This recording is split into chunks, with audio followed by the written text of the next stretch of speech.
สวัสดีทุกคนเนาะมื้อนี้เราจะมาสอนทุกคนวิธีการเปิดซอง FA ก็คือเปิดซองสั้นเนาะป้องกันการถูกแฮ็กแล้วก็สำหรับไว้ถอนเงินเนาะทุกคนโอเคขั้นตอนแรกเนาะทุกคนให้ทุกคนไปโหลดแอปตัวนี้มาก่อนเด้อซื้อตามนี้เลยเด้อแอปโอเคหลังจากโหลดมาแล้วเนาะให้ทุกคนเข้าเว็บเข้ามาเว็บแล้วให้ทุกคนกด3 ขีดกดแล้วหลังจากนั้นให้ทุกคนกดโปรไฟล์เนาะทุกคนบนชื่อเหรียญนี่โอเคหลังจากนั้นให้ทุกคนเรียนลงหลังจากนั้นให้ทุกคนเปิดซอง FA เนาะตัวนี้บ่ต้องเปิดเดี๋ยวตัวนี้มันจะสอนข้อมูลเฮามีแต่เปิดแต่ตัวนี้กดเปิดเลยโอเคเปิดก็ง่ายๆเนาะทุกคนเนาะหลังจากนั้นให้ทุกคนกด copy เอาลิงก์ตัวนี้หลังจากทุกคนกด copy แล้วเนาะให้ทุกคนไปเข้าแอปตัวนี้แอปตัวที่เราโหลดมาเนาะโอเคกดเข้าไป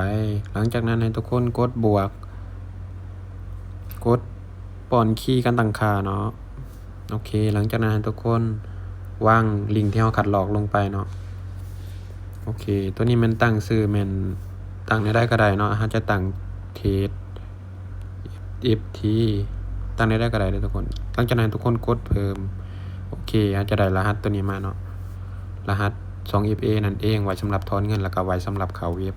อีกอย่างมันสามารถป้องกันการถูกแฮ็กอย่างต่างๆได้เนาะทุกคนหลังจากนั้นให้ทุกคนป้อนรหัสเข้าสู่ระบบเนาะทุกคนรหัสเข้าระบบของเว็บเนาะรหัสที่เราสมัครเนาะหลังจากนั้นให้ทุกคนกด copy เนาะแล้วก็เอามาวางใส่หลังจากนั้นเปิดใส่เลยเนาะบ่ต้องยากเปิดรับทางข้อความ Gmail เนาะสำนี้เนาะแล้วก็กดเปิดเลยโอเคสำเร็จถือว่าสำเร็จเนาะกด3 ขีดกดการค่าเลยสามารถเทรดได้เลยเนาะบัดนี้ทำนี่เด้อ